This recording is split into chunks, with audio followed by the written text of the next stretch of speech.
بسم الله الرحمن الرحيم سبحان الذي أسرى بعبده ليلا من المسجد الحرام إلى المسجد الأقصى الذي باركنا حوله لنريه من آياتنا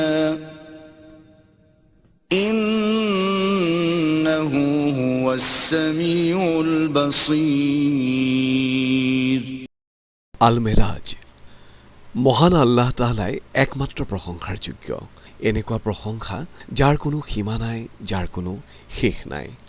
সেইজন অসীম পৰাক্ৰমী আল্লাহ তাআলাৰ সৃষ্টিৰ ভিতৰত সৰ্বশ্ৰেষ্ঠ আৰু বিস্ময়কৰ ঘটনাটোৱে হ'ল আল-মেৰাজ বা ঊৰ্ধ্বগমন। আল-মেৰাজৰ দুটা ভাগ আছে, এটা হ'ল নিশাৰ যাত্ৰা আৰু আনটো হ'ল ঊৰ্ধ্বগমন। এই বিস্ময়কৰ ঘটনাটো হৈছিল আৰবৰ মক্কা নগৰীত ৬২০ চনত। সন্মানীয় ৰজব মাহৰ ২৭ তাৰিখৰ ৰাতিৰ মাত্ৰ কেইটামান মুহূৰ্তত যিজন মানুহক সৃষ্টি নকৰা হ'লে আল্লাহ তাআলাই একোৱেই সৃষ্টি নকৰিলেহেঁতেন, সেইজন মহামানৱ সৰ্বশ্ৰেষ্ঠ নবী আৰু ৰচুল হজৰত মুহাম্মদ সাল্লাল্লাহু আলাইহি ওয়াসাল্লাম।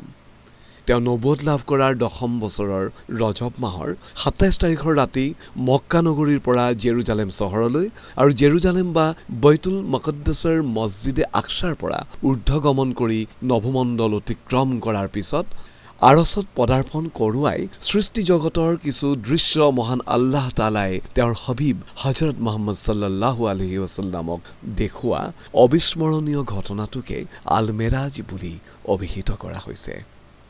কুৰাণ শৰীফৰ দুটা সূৰাত আল-মেৰাজৰ বিষয়ে উল্লেখ কৰা হৈছে। প্ৰথমটো হ'ল বনি ইছৰাইল আৰু দ্বিতীয়টো হ'ল নজম। এই দুয়োটা সূৰাতে আল-মেৰাজৰ পুণ্য অভিযান আৰু উদ্দেশ্য আৰু বৰ্ণনা সংক্ষেপে বৰ্ণিত আছে আৰু হদিছ শৰীফত এই অভিযানৰ বিশদ বিৱৰণ আছে। পবিত্ৰ হদিছ শৰীফৰ আঁত ধৰিয়ে ক'ব পাৰি এই মেৰাজৰ ঘটনা একেধাৰে অদৃশ্য সত্যৰ প্ৰত্যক্ষ সাক্ষাৎ আৰু মহান আল্লাহ তাআলাৰ দৰবাৰত উপস্থিতি, তেওঁৰ লীলা নিদৰ্শন আৰু দিদাৰ দৰ্শনৰ অভিযান। বিশ্বৰ মাজত সমগ্ৰ নবীসকলৰ ভিতৰত একমাত্ৰ প্ৰিয় নবী হজৰত মুহাম্মদ সাল্লাল্লাহু আলাইহি ওয়াসাল্লাম এই অতুলনীয় আৰু বিস্ময়কৰ অভিযানৰ অধিকাৰী। হদিছ গ্ৰন্থাৱলীত থকা বিশদ আৰু বিস্তাৰিত আল-মেৰাজৰ বিৱৰণত উল্লেখ কৰা হৈছে ৬২০ চনৰ ২৭ ৰজবৰ ৰাতি হজৰত মুহাম্মদ সাল্লাল্লাহু আলাইহি ইছলামৰ দদায়েকৰ জীয়েক হজৰত সালমা উম্মে হানি ৰাদিয়াল্লাহু তাআলা আনহাৰ ঘৰত ৰাতিৰ প্ৰাৰ্থনাৰ পিছত আৰাম কৰি আছিল। কাবা শৰীফৰ অলপ দূৰত হঠাৎ জিব্ৰাইল আলাইহিছ সালাম ফিৰিষ্টা আৰু তেওঁৰ লগত তিনিজন ফিৰিষ্টা আহি হজৰত মুহাম্মদ সাল্লাল্লাহু আলাইহি ওয়াসাল্লামক জমজম নাদৰ কাষলৈ লৈ গ'ল আৰু তাত তেওঁৰ বক্ষ বিদাৰণ কৰি জমজমৰ পানীৰ দ্বাৰা তেওঁৰ কল্ব অৰ্থাৎ অন্তৰখন ৩বাৰ ধুৱাই পেলালে আৰু ইমান, য়কিন, ইলিম, হিলিমৰ দ্বাৰা পৰিপূৰ্ণ কৰি দিলে। এই পৰ্ব শেষ হোৱাৰ পিছত কাবাগৃহৰ হাৰম শৰীফৰ দুৱাৰ মুখত তেওঁক উপস্থিত কৰোৱা হয়। তাত হজৰত মুহাম্মদ সাল্লাল্লাহু আলাইহি ওয়াসাল্লামক আৰোহণৰ বাবে এটা বাহন উপস্থিত কৰোৱা হয়, যাৰ নাম বুৰাক, অৰ্থ হ'ল বিজুলী গতি। দেখাত এই বাহন খচৰতকৈ অলপ সৰু আৰু গাধতকৈ অলপ ডাঙৰ। বুৰাকৰ গতিৰ তীব্ৰতা ইমানেই বেছি সেয়া বৰ্ণনা কৰা অসম্ভৱ। জিব্ৰাইল ফিৰিষ্টাই বুৰাকক নিৰ্দেশ দিয়ে এই বুলি যে, তুমি জানানে আজিলৈকে এনেকুৱা মহান আৰোহী তোমাৰ ওপৰত কেতিয়াও আৰোহণ কৰা নাই। হজৰত মুহাম্মদ সাল্লাল্লাহু আলাইহি ওয়াসাল্লামে বুৰাকত আৰোহণ কৰে। জিব্ৰাইল আলাইহিছ সালাম ফিৰিষ্টাই বুৰাকৰ ৰেকাব আৰু মিকাইল আলাইহিছ সালাম ফিৰিষ্টাই বুৰাকৰ লেগাম ধৰি যাত্ৰা আৰম্ভ কৰে। বুৰাক সীমাহীন গতিত যাত্ৰা আৰম্ভ কৰে। যাত্ৰাপথত হজৰত মুহাম্মদ সাল্লাল্লাহু আলাইহি ওয়াসাল্লাম মদিনাত উপস্থিত হয়। জিব্ৰাইল আলাইহিছ সালাম ফিৰিষ্টাই মুহাম্মদ সাল্লাল্লাহু আলাইহি ওয়াসাল্লামক জনালে যে এয়া আপোনাৰ হিজৰতৰ স্থান। মহান আল্লাহ তাআলাৰ নিৰ্দেশ মতে জিব্ৰাইল আলাইহিছ সালাম ফিৰিষ্টাই তেওঁক মদিনা শৰীফৰ মাটিত ২ ৰাকাত নামাজ কায়েম কৰিবলৈ অনুৰোধ কৰে। তেখেতে তাত ২ ৰাকাত নামাজ আদায় কৰে। বুৰাক আগবাঢ়ে তুৰ পৰ্বতৰ পাদদেশৰ চিনাই প্ৰান্তৰলৈ। তাত উপস্থিত হৈ হজৰত মুহাম্মদ সাল্লাল্লাহু আলাইহি ওয়াসাল্লাম অৱতৰণ কৰে আৰু ২ ৰাকাত নামাজ কায়েম কৰে। জিব্ৰাইল আলাইহিছ সালাম ফিৰিষ্টাই হজৰত মুহাম্মদ সাল্লাল্লাহু আলাইহি ওয়াসাল্লামক এই ঠাইৰ পৰিচয় কৰাই দিয়ে। এইখনেই সেই ঠাই য'ত আল্লাহ তাআলাই মুছা নবীৰ লগত কথা পাতিছিল আৰু সেই গছজোপা দেখুৱাই য'ত মুছা আলাইহিছ সালাম নবীয়ে নবুৱত লাভ কৰিছিল। ইয়াৰ পৰা বোৰাক উৰা মাৰে বেথেলহেম বা বৈতুল্লাহামলৈ, য'ত ঈসা আলাইহিছ সালাম নবীয়ে জন্মগ্ৰহণ কৰিছিল। ইয়াত জিব্ৰাইল আলাইহিছ সালাম ফেৰিস্তাই হজৰত মুহাম্মদ সাল্লাল্লাহু আলাইহি ওয়াসাল্লামক 2 ৰাকাত নামাজ আদায় কৰিবলৈ অনুৰোধ কৰে। নামাজ শেষ হোৱাৰ পিছত জিব্ৰাইল আলাইহিছ সালাম ফেৰিস্তাই হজৰত মুহাম্মদ সাল্লাল্লাহু আলাইহি ওয়াসাল্লামক জনায় যে এই ঠাইতে এদিন বিবি মৰিয়মে ঈসা আলাইহিছ সালাম নবীক জন্ম দিছিল। এইদৰেই বিভিন্ন নবীৰ স্থান অতিক্ৰম কৰি অৱশেষত হজৰত মুহাম্মদ সাল্লাল্লাহু আলাইহি ওয়াসাল্লামে সকলো নবীৰ পীঠস্থান বাইতুল মুকদ্দাছত উপস্থিত হয়। বাইতুল মুকদ্দাছ পোৱাৰ আগতে যাত্ৰাপথত আৰবৰ এটা বাণিজ্য বাহিনীৰ এটা উটৰ সন্ধান দিছিল আৰু তেওঁলোকে সেই উট বিচাৰি পাইছিল। বাইতুল মুকদ্দাছত উপস্থিত হৈ তেওঁ মছজিদে আকছাত প্ৰৱেশ কৰে, যিটো মছজিদ বহু হাজাৰ বছৰ আগতে সুলাইমান আলাইহি ওয়াসাল্লাম নবীয়ে জিনসকলৰ দ্বাৰা নিৰ্মাণ কৰোৱাইছিল। বাইতুল মুকদ্দাছৰ মছজিদে আকছাত হজৰত মুহাম্মদ সাল্লাল্লাহু আলাইহি ওয়াসাল্লামে দেখিলে সমগ্ৰ নবী আৰু ৰসুলৰ আত্মাবিলাক তাত জমা হৈ আছে। জিব্ৰাইল আলাইহিছ সালাম ফেৰিস্তাৰ অনুৰোধ মতে হজৰত মুহাম্মদ সাল্লাল্লাহু আলাইহি ওয়াসাল্লামে সকলো নবী আৰু ৰসুলৰ ইমাম হৈ 2 ৰাকাত নামাজ আদায় কৰে। প্ৰসংগত উল্লেখযোগ্য যে বাইতুল মুকদ্দাছত 2টা আচৰিত ঘটনা মেৰাজৰ ৰাতি সংঘটিত হৈছিল। মছজিদে আকছাৰ বাহিৰৰ চোতালত বাহন, উট, ঘোঁৰা, গাধ আদি বান্ধিবৰ বাবে এডোখৰ শিল আছিল আৰু তাত এটা সৰু ফুটা আছিল য'ত জন্তুৰ লেগামৰ ৰছীডাল বান্ধিছিল। সেই পাথৰডোখৰত একমাত্ৰ নবী ৰসুলসকলৰ বাহনৰ ৰছীডাল বন্ধাৰ নিয়ম আছিল। ঈসা আলাইহিছ সালাম নবী অহাৰ 550 বছৰৰ পিছত হজৰত মুহাম্মদ সাল্লাল্লাহু আলাইহি ওয়াসাল্লামে জন্মগ্ৰহণ কৰিছিল। সেইবাবেই এই দীঘলীয়া সময়ছোৱাত কোনো নবীৰ বাহনৰ ৰছী সেই শিলডোখৰত নবন্ধাৰ বাবে সেই ফুটাটো বন্ধ হৈছিল। কিন্তু মেৰাজৰ ৰাতিৰ অন্ত হোৱাৰ পিছত 27 ৰজবৰ দিনা সকলোৱে দেখিছিল যে সেই ফুটাটো সুন্দৰকৈ মুকলি হৈ আছিল। সেই শিলডোখৰৰ কাষত জন্তুৰ ভৰিৰ চিন পোৱা হৈছিল। প্ৰকৃততে সেয়া বোৰাকৰ লাগাম বন্ধাৰ দৃশ্য আছিল আৰু খোজবিলাকো বোৰাকৰ ঠেংকেইখনৰ চিন আছিল। আনটো ঘটনা হ'ল মছজিদে আকছাৰ সদৰ দুৱাৰখন বন্ধ নোহোৱাৰ ঘটনা। উক্ত ৰাতি অৰ্থাৎ 27 ৰজবৰ ৰাতি মছজিদে আকছাৰ সদৰ দুৱাৰখন বন্ধ কৰিবলৈ গৈ দেখে যে কোনোমতে সেই দুৱাৰখন বন্ধ নহয়। সেই মছজিদৰ মুখ্য সেৱক পেট্ৰিকে আপ্ৰাণ চেষ্টা কৰিও যেতিয়া সেই দুৱাৰখন বন্ধ কৰিব নোৱাৰিলে, তেতিয়া তেওঁ তেনেকৈয়ে খোলাভাৱে দুৱাৰখন এৰি থৈ গ'ল আৰু এই ভাবি যে কাইলৈ ৰাতিপুৱা মিস্ত্ৰী মাতি আনি দুৱাৰখন ঠিক কৰিব। কিন্তু আচৰিতভাৱে পেট্ৰিকে ৰাতিপুৱা আহি দেখিলে মছজিদে আকছাৰ সদৰ দুৱাৰ সম্পূৰ্ণভাৱে আৰু সুন্দৰভাৱে বন্ধ হৈ আছে। তেওঁ তেতিয়া নিশ্চিত হ'ল যে কালি ইয়াত কোনোবা আহিছিল। তেওঁৰ মনত তেতিয়া এই ভাৱটো উদ্ৰেক হৈছিল যে মহান আল্লাহ তাআলাৰ ফালৰ পৰাই কোনো বিশেষ কাৰণত অনুৰূপ ব্যতিক্ৰম ঘটনা ঘটিছিল। পৰৱৰ্তী কালত 6 হিজৰীত যেতিয়া ৰোমান সম্ৰাট হিৰক্লিছ ওৰফে হাৰকিউলিছে দৰবাৰ আৰু সুফিয়ান আৰু আৰবৰ কাফিলাত উপস্থিত হয় আৰু তেওঁলোকক হজৰত মুহাম্মদ সাল্লাল্লাহু আলাইহি ওয়াসাল্লাম সম্বন্ধে সোধ-পোছ কৰা হয়, তেতিয়া উক্ত পেট্ৰিকে আবু সুফিয়ানৰ উপস্থিতিতে সম্ৰাট হিৰক্লিছৰৰ সন্মুখতে এই বিস্ময়কৰ ঐতিহাসিক ঘটনাৰ উল্লেখ কৰে। এই সময়তে হজৰত মুহাম্মদ সাল্লাল্লাহু আলাইহি ওয়াসাল্লামৰ পিয়াহ লগাত তেখেতক চাৰাবৰ গাখীৰৰ 2টা পিয়লা আগবঢ়োৱা হয়। হজৰত মুহাম্মদ সাল্লাল্লাহু আলাইহি ওয়াসাল্লামে চৰাবৰ পিয়লা প্ৰত্যাখ্যান কৰি গাখীৰৰ পিয়লা গ্ৰহণ কৰে। গাখীৰ পান কৰাৰ পিছত জিব্ৰাইল আলাইহিছ সালাম ফেৰিস্তাই নিৰ্বাচন সঠিক হোৱা বুলি কয়। চৰাব পান কৰিলে আপোনাৰ উম্মত গুমৰাহ হৈ গ'লহেঁতেন। ইয়াৰ পিছত জিব্ৰাইল আলাইহিছ সালাম ফেৰিস্তা আৰু হজৰত মুহাম্মদ সাল্লাল্লাহু আলাইহি ওয়াসাল্লামে ঊৰ্ধ্ব আকাশৰ যাত্ৰা আৰম্ভ কৰি প্ৰথম আকাশৰ সদৰ দুৱাৰত উপনীত হয়। তাত কঠিন পহৰা, দুৱাৰ বন্ধ, কাৰো সাধ্য নাই বিনা অনুমতিত ভিতৰলৈ যোৱাৰ। আগন্তুকৰ আগমনৰ আভাস পাই দুৱাৰৰক্ষীয়ে প্ৰশ্ন কৰে, কোন? জিব্ৰাইল আলাইহিছ সালামে উত্তৰ দিয়ে, মই জিব্ৰাইল বুলি। দুৱাৰৰক্ষীয়ে আকৌ প্ৰশ্ন কৰে, আপোনাৰ লগত কোন আহিছে? জিব্ৰাইল আলাইহিছ সালামে উত্তৰ দিয়ে, হজৰত মুহাম্মদ সাল্লাল্লাহু আলাইহি ওয়াসাল্লাম আহিছে। দ্বাৰৰক্ষীয়ে আকৌ প্ৰশ্ন কৰে, তেখেতক আনিবৰ বাবে আপোনাক পঠিওৱা হৈছে নেকি? জিব্ৰাইল আলাইহিছ সালামে উত্তৰ দিয়ে, হয়, মোক পঠোৱা হৈছে। লগে লগে দুৱাৰ খোল খায় আৰু জিব্ৰাইল আলাইহিছ সালাম ফিৰিষ্টা আৰু হজৰত মুহাম্মদ সাল্লাল্লাহু আলাইহি সাল্লাম প্ৰথম আকাশৰ ভিতৰলৈ যায়। তাত হজৰত আদম আলাইহিছ সালাম নবীৰ লগত সাক্ষাৎ হয়। তেওঁৰ মহান পুত্ৰ হিচাপে আদম আলাইহিছ সালামে হজৰত মুহাম্মদ সাল্লাল্লাহু আলাইহি সাল্লামক মোবাৰকবাদ দি অভ্যৰ্থনা জনায়।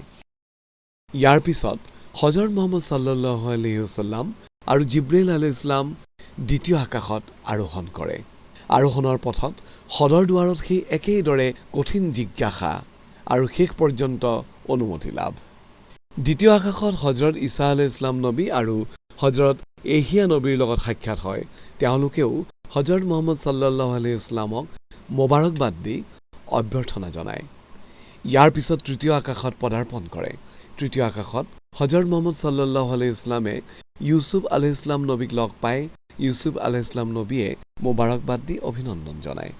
ইয়াৰ পিছত চতুৰ্থ আকাশত সদৰ দুৱাৰত উপনীত হয় আৰু কৰা পহৰা সোধপোছৰ পাছত ভিতৰলৈ যাবলৈ অনুমতি লাভ কৰে। অৱশেষত প্ৰৱেশ লাভ আৰু তাত হজৰত ইদ্ৰিছ নবীৰ লগত সাক্ষাৎ হয়। তেওঁ হজৰত মুহাম্মদ সাল্লাল্লাহু আলাইহি সাল্লামক মোবাৰকবাদ দি অভিনন্দন জনায়। এতিয়া পঞ্চম আকাশলৈ যাত্ৰা আৰম্ভ কৰে আৰু তাত উপনীত হৈ হজৰত মুহাম্মদ সাল্লাল্লাহু আলাইহি সাল্লামে হাৰুন আলাইহিছ সালাম নবীৰ লগত মুলাকাত হয়। তেওঁ বিশ্ব নবীক অভ্যৰ্থনা আৰু মোবাৰকবাদ জনায়। ইয়াৰ পিছত ষষ্ঠ আকাশত আৰোহণ কৰে। ষষ্ঠ আকাশত হজৰত মুহাম্মদ সাল্লাল্লাহু আলাইহি সাল্লামে হজৰত মুছা আলাইহিছ সালামক লগ পায়। মুছা আলাইহিছ সালামে বিশ্বনবী হজৰত মুহাম্মদ সাল্লাল্লাহু আলাইহি সাল্লামক মোবাৰকবাদ আৰু অভ্যৰ্থনা আৰু অভিনন্দন জনায়। মুছা আলাইহিছ সালামে হজৰত মুহাম্মদ সাল্লাল্লাহু আলাইহি সাল্লামক অনুৰোধ কৰিছিল যে তেওঁৰ হৈ এক ৰাকাত নামাজ আল্লাহ তাআলাৰ সন্মুখত আৰচত আদায় কৰিবলৈ, আৰু ইয়াৰ পৰাই ভিতৰৰ নামাজৰ সূত্ৰপাত হয়। ইয়াৰ পাছত হজৰত মুহাম্মদ সাল্লাল্লাহু আলাইহি সাল্লামে সপ্তম আকাশলৈ যাত্ৰা আৰম্ভ কৰে আৰু তাত উপনীত কৰা পহৰা সোধপোছৰ অন্তত সপ্তম আকাশত সোমাবলৈ অনুমতি লাভ কৰে।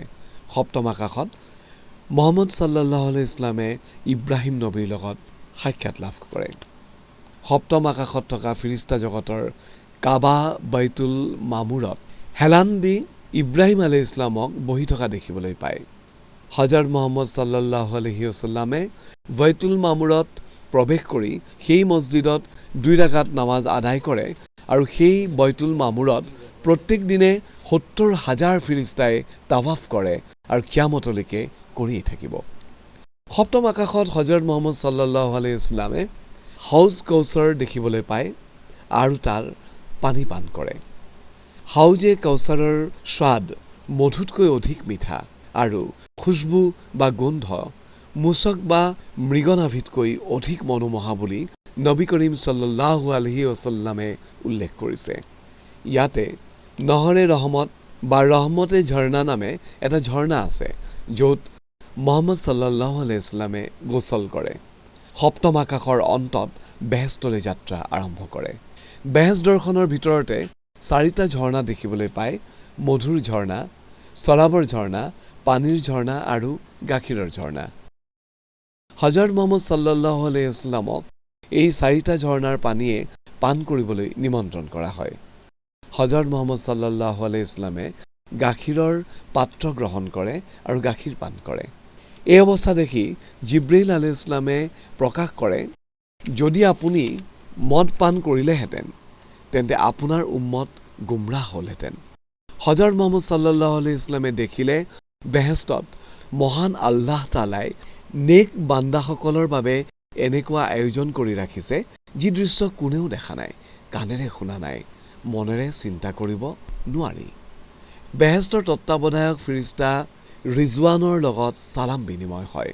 ইয়াৰ পিছত দুজখৰ দৃশ্য চাবলৈ যায়, য'ত আল্লাহ তাআলাৰ গজব আৰু আক্ৰোশৰ উত্তাল তৰংগ প্ৰবাহমান হৈ আছে। তাত দুজখৰ দাৰোগা মালিকৰ লগত সাক্ষাৎ হয়। ছিদ্ৰাতুল মুনতাহা। সপ্তম আকাশৰ পৰা যাত্ৰা আৰম্ভ কৰি অৱশেষত হজৰত মুহাম্মদ সাল্লাল্লাহু আলাইহি ওয়াসাল্লাম আৰু জিব্ৰীল আলাইহিছ সালাম ছিদ্ৰাতুল মুনতাহাত উপনীত হয়। ছিদ্ৰাতুল মুনতাহা হ'ল ঊৰ্ধ্ব জগত আৰু নিম্ন জগতৰ সীমান্তত থকা এজোপা বগৰী গছ। মহান আল্লাহ তাআলাৰ অসীম কুদৰতৰ সৃষ্টি বিস্ময়কৰ গছ। ছিদ্ৰা শব্দৰ অৰ্থ বগৰী আৰু মুনতাহাৰ অৰ্থ সীমাহীনতাৰ পৰিসীমা। ইয়াতেই আল্লাহ তাআলাৰ আদেশবিলাক ফিৰিষ্টাসকলে গ্ৰহণ কৰে। নভোমণ্ডলৰ চূড়ান্ত শিখা ছিদ্ৰাতুল মুনতাহাৰ ওপৰলৈ কোনো সৃষ্টি বস্তুৱেই যাব নোৱাৰে। আনকি সৰ্বশ্ৰেষ্ঠ জিব্ৰীল আলাইহিছ সালাম ফিৰিষ্টাও ইয়াৰ ওপৰলৈ যাব নোৱাৰে। ইয়াতে জিব্ৰীল আলাইহিছ সালামে হজৰত মুহাম্মদ সাল্লাল্লাহু আলাইহি সাল্লামক বিদায় দি ক'লে, মই ছিদ্ৰাতুল মুনতাহাৰ পৰা এক চুলিৰ পৰিমাণো আগবাঢ়িলেই আল্লাহ তাআলাৰ নূৰৰ তজল্লিত জ্বলি ছাই হৈ যাম। আল্লাহ তাআলাৰ তজল্লি যেতিয়া ছিদ্ৰাতুল মুনতাহাৰ ওপৰত পৰে, তেতিয়া সেই বগৰী গছজোপাৰ পাতবিলাক তেতিয়া প্ৰতিখিলা পাত সোণ আৰু ইয়াকুত জমৰুদৰ দৰে তিৰবিৰাব ধৰে। এই সীমাৰেখাত হজৰত মুহাম্মদ সাল্লাল্লাহু আলাইহি ওয়াসাল্লামৰ বাহন সলনি হয়। বুৰাকৰ সলনি ৰফৰফত হজৰত মুহাম্মদ সাল্লাল্লাহু আলাইহি ওয়াসাল্লামে আৰোহণ কৰে। ৰফৰফ হৈছে মহান আল্লাহ তাআলাৰ অসীম কুদৰতৰ সৃষ্টি এটুকুৰা তক্তাজনিত বস্তু, যাৰ গতি বিজুলী শক্তিতকৈ কোটি কোটি গুণে ক্ষিপ্ৰতৰ। ৰফৰফ শব্দৰ অৰ্থ হৈছে বিদ্যুৎ। ইয়াৰ পৰা হজৰত মুহাম্মদ সাল্লাল্লাহু আলাইহি ওয়াসাল্লামে আৰু ওপৰলৈ যাত্ৰা আৰম্ভ কৰে। অকলশৰীয়াকৈ মালায়ে আলাত গৈ উপনীত হজৰত মুহাম্মদ সাল্লাল্লাহু আলাইহি ওয়াসাল্লামে মালায়ে আলাৰ ওপৰলৈ আনকি ৰফৰফ যাব নোৱাৰা মালায়ে আলাৰ পৰা সন্মানীয় আৰছলৈ হজৰত মুহাম্মদ সাল্লাল্লাহু আলাইহি ওয়াসাল্লামে কোনো বাহন নোহোৱাকৈ সশৰীৰে অসীম ক্ষমতাৰ মালিক মহান আল্লাহ তাআলাৰ সীমাহীন কৌশলেৰে যাত্ৰা আৰম্ভ কৰে। লৌহে মাহফুজত আল্লাহ তাআলাৰ প্ৰথম সৃষ্টি কলমৰ লিখি থকাৰ খটখট শব্দ হজৰত মুহাম্মদ সাল্লাল্লাহু আলাইহি ওয়াসাল্লামে নিজ কাণে শুনিবলৈ পাইছিল। হজৰত মুহাম্মদ সাল্লাল্লাহু আলাইহি ওয়াসাল্লামৰ জীৱনৰ আটাইতকৈ মহত্তম মুহূৰ্ত তেতিয়া হৈছিল, যেতিয়া আৰছত তেওঁ প্ৰথম খোজটো দিবলৈ আৰম্ভ কৰিছিল। তেতিয়া তেওঁৰ মনত পৰিছিল পৃথিৱীৰ বুকুত থকা তুৰ পৰ্বতত আল্লাহৰ নূৰৰ তজল্লি চাবলৈ যাওঁতে মুছা আলাইহিছ সালামক আল্লাহ তাআলাই জোতা খুলি আহিবলৈ নিৰ্দেশ দিয়াৰ কথা। হজৰত মুহাম্মদ সাল্লাল্লাহু আলাইহি ওয়াসাল্লামে চিন্তা কৰিলে, মইতো আজি সন্মানীয় আৰছত ভৰি দিবলৈ গৈছোঁ, গতিকে তেওঁ জোতা খুলিবলৈ আৰম্ভ কৰিলে। লগে লগে মহান আল্লাহ তাআলাই সুধিলে, আপুনি জোতা কিয় খুলিব লৈছে? তেতিয়া সাল্লাল্লাহু আলাইহি ওয়াসাল্লামে তুৰ পৰ্বতৰ মুছা আলাইহিছ সালামৰ কথা উল্লেখ কৰিলে। আল্লাহ তাআলাৰ ফালৰ পৰা উত্তৰ আহিল, মই মুছা আলাইহিছ সালামক এই কাৰণে জোতা খুলিবলৈ কৈছিলোঁ, এই কাৰণে যে তুৰ পৰ্বতৰ মোৰ নূৰৰ তজল্লি পৰিব আৰু যেতিয়া মুছা আলাইহিছ সালামে জোতা খুলি ইয়াত আৰোহণ কৰিব, তেতিয়া তুৰ পৰ্বতৰ ধূলি মাকতি লাগি মুছা আলাইহিছ সালামৰ গৌৰৱ আৰু মৰ্যাদা বেছি হ'ব। কিন্তু মই আপোনাক আজি জোতা পিন্ধি আৰছত আহিবলৈ আদেশ এই কাৰণে দিছোঁ যে আপোনাৰ জোতাৰ ধূলি লাগি মোৰ আৰছৰ সন্মান, গৌৰৱ আৰু মৰ্যাদা বেছি হ'ব। অকল্পনীয় বৰ্ণনাতীত সীমাহীন সন্মান প্ৰদৰ্শন আল্লাহ তাআলাৰ ফালৰ পৰা তেওঁৰ হবিব হজৰত মুহাম্মদ সাল্লাল্লাহু আলাইহি ওয়াসাল্লামলৈ। লগে লগে হজৰত মুহাম্মদ সাল্লাল্লাহু আলাইহি ওয়াসাল্লামে আৰছৰ কাবা কাউচাইনত প্ৰথম খোজটো দিয়ে আৰু তেওঁৰ পবিত্ৰ মুখত উচ্চাৰিত হয়, আত্তাহিয়াতু লিল্লাহ ওয়াসসালাৱাতু ওয়াত-তাইয়্যিবাত। ইয়াৰ অসমীয়া অনুবাদ, ইয়া আল্লাহ, মোৰ টকাৰে কৰা ইবাদত, মোৰ শৰীৰেৰে কৰা ইবাদত, মোৰ চিন্তা জগতেৰে কৰা ইবাদত একমাত্ৰ আপোনাৰ কাৰণেই। লগে লগে মহান আল্লাহ তাআলাই উত্তৰ দিলে, আসসালামু আলাইকা আইয়ুহান নবিয়্যু ওয়া ৰাহমাতুল্লাহি ওয়া বাৰাকাতুহু। অসমীয়া অনুবাদ, হে নবী, আপোনাৰ ওপৰত মোৰ সালাম, কৰোণা আৰু বৰকত বৰ্ষণ হওক। এনেকুৱা এটা শ্ৰেষ্ঠতম মুহূৰ্ত প্ৰিয় নবী ৰচুল হজৰত মুহাম্মদ সাল্লাল্লাহু আলাইহি ওয়াসাল্লামে নিজৰ উম্মতক পাহৰি নগ'লে। এনেকুৱা শুভ আৰু সুবৰ্ণ সুযোগ হেৰুৱাব নিবিচাৰিলে। গতিকে আল্লাহ তাআলাৰ ফালৰ পৰা অহা চালামতি, কৰোণা আৰু বৰকত নিজৰ মাজতে সীমাবদ্ধ নাৰাখি চিঞৰি উঠিল, السلام علينا وعلى عباد الله الصالحين. অসমীয়া অনুবাদ: সকলো নেককাৰ উম্মতৰ ওপৰতো আল্লাহ তাআলাৰ চালামতি, কৰোণা আৰু বৰকত বৰ্ষণ হওক। লগে লগে ফিৰিষ্টাসকলে চিঞৰি উঠিল, أشهد أن لا إله إلا الله وأشهد أن محمدا عبده ورسوله. এই কাইনাত সৃষ্টি হোৱাৰ পৰা প্ৰথমবাৰৰ বাবে আৰছৰ কাবা কাউচাইন নামৰ স্থানত 620 চনৰ ৰজব মাহৰ 27 তাৰিখৰ ৰাতি আত্তাহিয়াতুলিল্লাহি সৃষ্টি হয়। পৃথিৱীৰ মাটিৰ বুকুত প্ৰথমবাৰৰ বাবে মক্কা নগৰীত 620 চনৰ ৰজব মাহৰ 27 তাৰিখৰ দিনা ফজৰৰ নামাজত প্ৰিয় নবী ও ৰচুল হজৰত মুহাম্মদ সাল্লাল্লাহু আলাইহি ওয়াসাল্লামে আত্তাহিয়াতুলিল্লাহিৰ পৰা মুহাম্মাদান আবদুহু ৱা ৰাসূলুহু সাহাবা একৰামৰ সৈতে পঢ়িলে। 27 ৰজবৰ দিনাই জোহৰৰ নামাজত, আসৰৰ নামাজত এই আয়াতখিনি পঢ়িলে আৰু তেতিয়াৰ পৰাই কিয়ামতৰলৈকে এই আয়াত কলিমা নামাজৰ বৈঠকত পঢ়ি থকা হ'ব। 27 ৰজবৰ দিনটোৰ তাৎপৰ্য এই কাৰণেই অতি মৰ্যাদাপূৰ্ণ। মহান আল্লাহ তাআলাই এই পবিত্ৰতম মুহূৰ্তত তেওঁৰ প্ৰিয় নবীৰ উম্মতৰ কাৰণে 50 ওয়াক্ত নামাজৰ নিৰ্দেশ দিয়ে। হজৰত মুহাম্মদ সাল্লাল্লাহু আলাইহি ওয়াসাল্লামে অতি আনন্দেৰে সেয়া গ্ৰহণ কৰে। মেৰাজৰ ৰাতিয়ে আৰছত আল্লাহ তাআলাই বনি ইছৰাইল সূৰাৰ 21 আয়াতৰ পৰা 34 আয়াতৰলৈকে মানৱ জাতিৰ কল্যাণৰ বাবে নিৰ্দেশ দিয়ে। লগতে সূৰা বাকৰাৰ শেষ আয়াত দুটা আমানুৰ ৰসূলৰ পৰা কাউমিল কাফিৰিনলৈকে নিৰ্দেশ দিয়ে। أعوذ بالله من الشيطان الرجيم بسم الله الرحمن الرحيم آمن الرسول بما أنزل إليه من ربه والمؤمنون كل آمن بالله وملائكته وكتبه ورسله لا نفرق بين أحد من رسله وقالوا سمعنا وأطعنا غفرانك ربنا وإليك المصير لا يكلف الله نفسا إلا وسعها لها ما كسبت وعليها ما اكتسبت ربنا لا تؤاخذنا إن نسينا أو أخطأنا ربنا ولا تحمل علينا إصرا كما حملته على الذين من قبلنا ربنا ولا تحملنا ما لا طاقة لنا به واعف عنا واغفر لنا وارحمنا أنت مولانا فانصرنا على القوم الكافرين أنت مولانا فانصرنا على القوم الكافرين أنت مولانا فانصرنا على القوم الكافرين. এয়া হ'ল নামাজ কালাম পাকৰ আয়াত আত্তাহিয়াতু আৰু বিতিৰৰ নামাজ মেৰাজৰ ৰাতি আল্লাহ তাআলাৰ পৰা হজৰত মুহাম্মদ সাল্লাল্লাহু আলাইহি ওয়াসাল্লামৰ মাধ্যমেৰে বিশ্ব মানৱলৈ সৰ্বশ্ৰেষ্ঠ উপহাৰৰ অন্যতম প্ৰদৰ্শন। মহান আল্লাহ তাআলাই তেওঁৰ হবিবৰ লগত মেৰাজৰ ৰাতি 90,000 বাৰ কথা পাতে। তাৰে 30,000 কথা বতৰা আল্লাহ আৰু মুহাম্মদ সাল্লাল্লাহু আলাইহি ওয়াসাল্লামৰ মাজতে আবদ্ধ হৈ থাকিব। পাছৰ 30,000 কথা হজৰত মুহাম্মদ সাল্লাল্লাহু আলাইহি ওয়াসাল্লামে যাক ইচ্ছা ক'ব পাৰে, যোগ্যৱান পাত্ৰ চাই, আৰু এয়া হৈছে মাৰফত।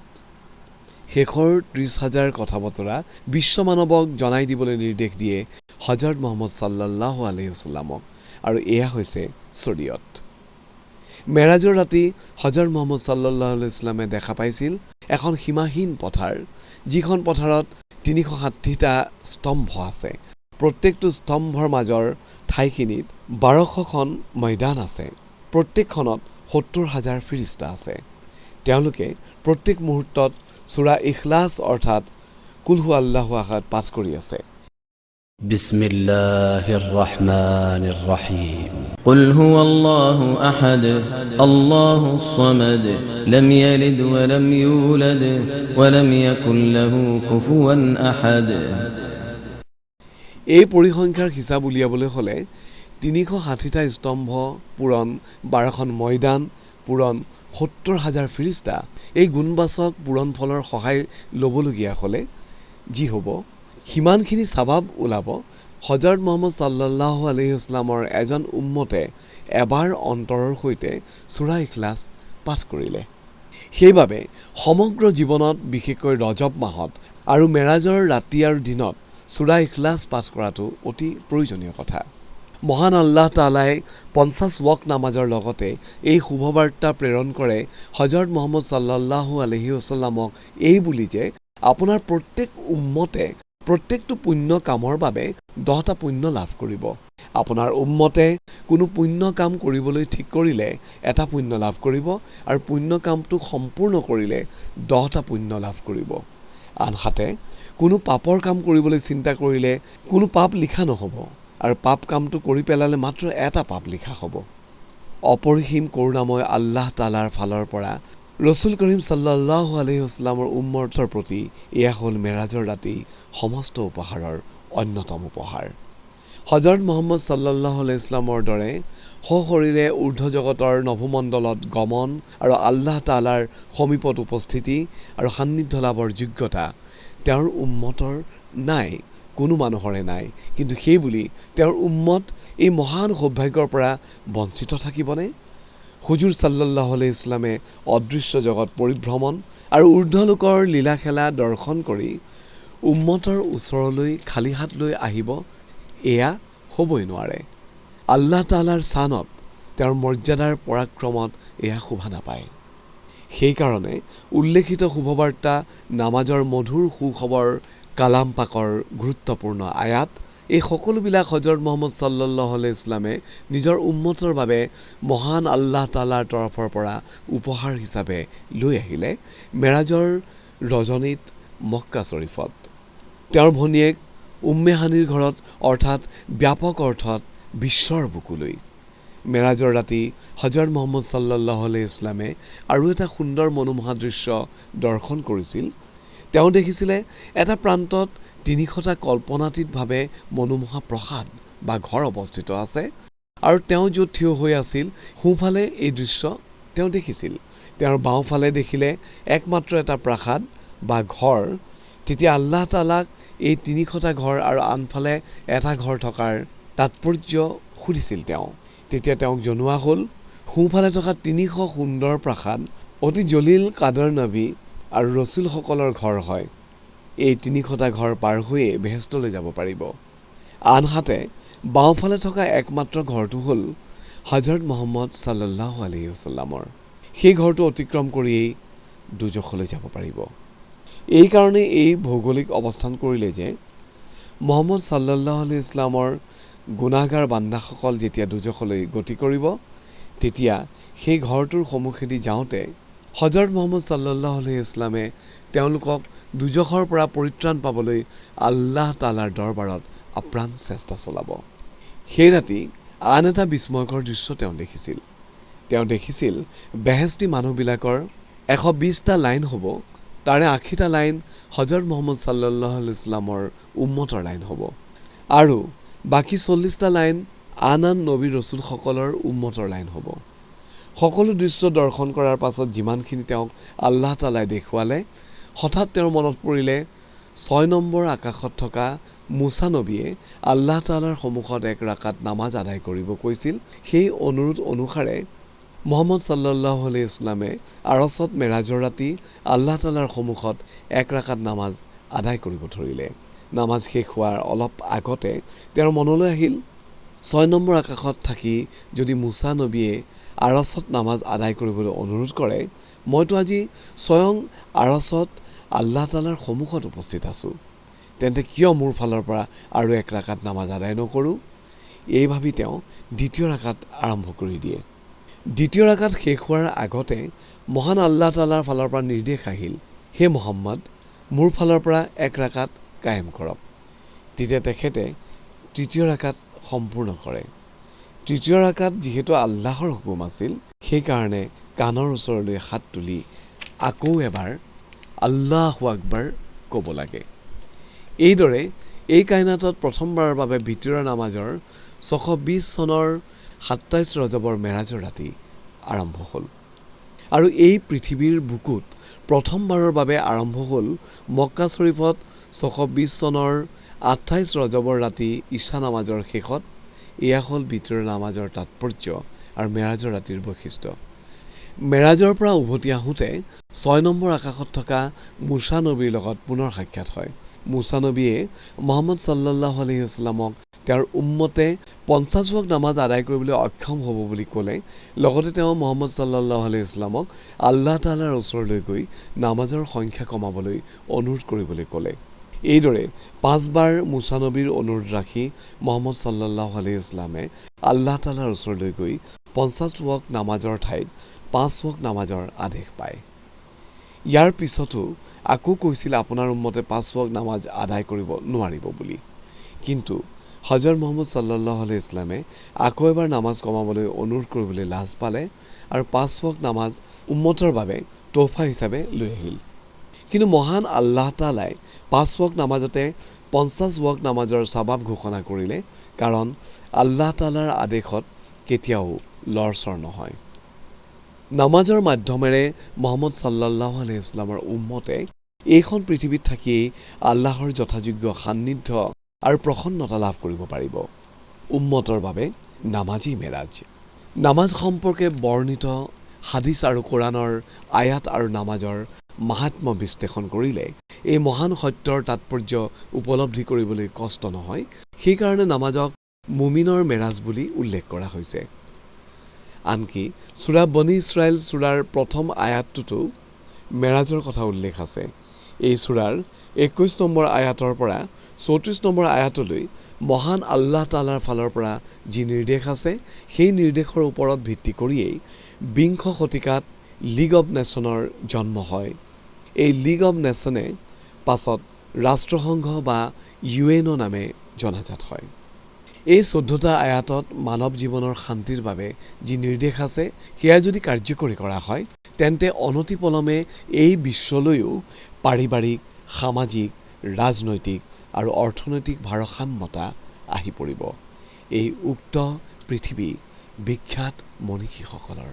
কোৰাণ শ্বৰীফৰ সূৰা নজমত উল্লেখ আছে যে হযৰত মুহাম্মদ সাল্লাল্লাহু আলাইহি ওয়াসাল্লামে মেৰাজৰ ৰাতি আৰছত আল্লাহ তাআলাৰ ইমান কাষলৈ গৈছিল আৰু আল্লাহ তাআলাই তেওঁৰ প্ৰিয় নবীক ইমান সান্নিধ্য দান কৰিছিল যে তেওঁলোকৰ মাজৰ দূৰত্ব এখন ধেনুকাৰৰ দুয়োটা মূৰৰ দূৰত্বৰ সমান ব্যৱধান আছিল। সুবহানাল্লাহ।